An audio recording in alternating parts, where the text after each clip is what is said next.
This is the Real Estate Podcast, a show by entrepreneurs for entrepreneurs. I know that there's milestones that you got to achieve, but then at the same time, be flexible and adapt when things do change. Is that something that you constantly think about? Like, we got to be prepared for multiple scenarios, or you just keep sticking on the plan, and when it changes, you'll think about it then, I guess? No, yeah, no, you always have to think about, almost like three different scenarios playing out for everything that you do. Generally, for what we're focused on, obviously, that predominantly being Michigan, we seem to, have things covered in that regard. But I'm referring more to, let's say, potential expansion outside of Michigan, or more like, high-level items, potential regulatory changes, et cetera, right? One of the main drivers of our contract growing partner, I shouldn't say the main driver, but one of the things of consideration was the fact that there's a lot of talk about the potential to cross state lines with product, right? And you put, a lot of companies put a lot of time, effort into their cultivation.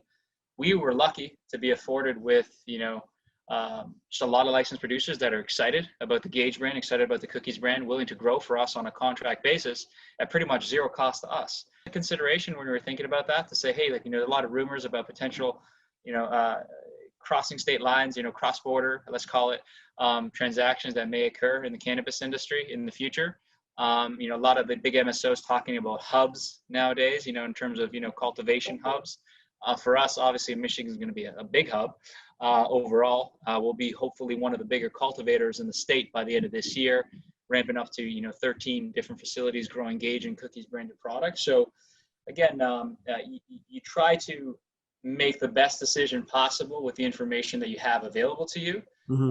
But again, no one can predict the future. You just got to put your best foot forward, try to make the best decisions possible for the shareholders like yourself, so that when we come out on the other side or something new arises, at least we were either protected in some shape or form, or did our best to protect ourselves. Mm-hmm. I'm curious, from your position, being the CEO, like, what percentage of the time, or how close are you to the actual flower and the facilities? Like, I know a big component of your business is like you said, getting the brand out and the message. Are you touring like the grow facilities and looking at the product, or is that not so much your role in what you're doing? Yeah, look, it's, I would say my two partners, the two co-founders of the company, they are, the reason why I joined this company, to begin with. For me, I probably visited, I don't know how many grows historically in my previous legal and investment banking days. I'd say maybe it's at least over 50 locations. And so I've had the opportunity to tour, a whole variety of grows, see a whole bunch of operators. I was really impressed, with these two operators that are obviously the co-founders of Gage, both Mike and Rami.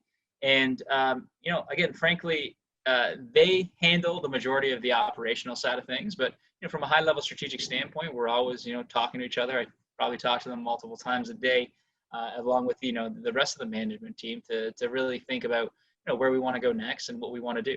But, as a whole, in terms of, getting, getting my hands dirty on the operation or the cultivation side of things, I leave that to the experts, right? Yeah, and, absolutely.